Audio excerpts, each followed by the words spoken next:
महाराष्ट्राच्या राजकारणात सर्वात मोठा धमाका शरद पवार आणि अजितदादांच्या भेटीनंतर या बड्या नेत्यानं घेतली मोदींची भेट.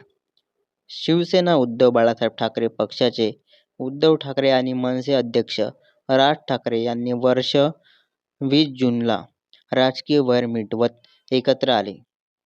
यानंतर आता दोन्ही राष्ट्रवादीही एकत्र येण्याची चर्चा धरू लागली आहे. अशातच उपमुख्यमंत्री अजित पवार आणि कर्जत जामखेड मतदारसंघाचे राष्ट्रवादी काँग्रेस शरद पवार पक्षाचे आमदार रोहित पवार यांनी अचानक एकाच गाडीतून प्रवास करत ज्येष्ठ नेते शरद पवारांचं नवी दिल्लीतील निवासस्थानी गाठल्यानंतर मोठी खळबळ उडाली.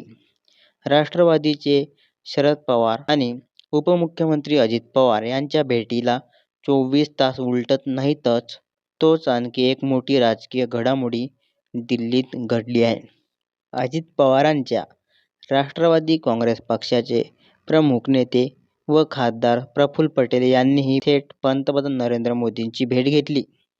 या भेटीनंतर महाराष्ट्राच्या राजकारणात सर्वात मोठा धमाका होण्याची शक्यता आहे. राष्ट्रवादी काँग्रेसमधील बंडानंतर खासदार प्रफुल्ल पटेल हे कायमच दिल्लीतील भाजपचे वरिष्ठ नेते मंडळी आणि अजित पवार यांच्यात समन्वयकांची भूमिका बजावत आहेत.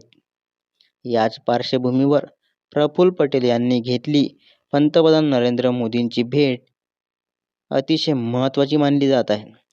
सकाळीच पंतप्रधान कार्यालयामध्ये पंतप्रधान नरेंद्र मोदी आणि खासदार प्रफुल्ल पटेल या दोन्ही नेत्यांमध्ये महत्त्वपूर्ण भेट पार पडली आहे.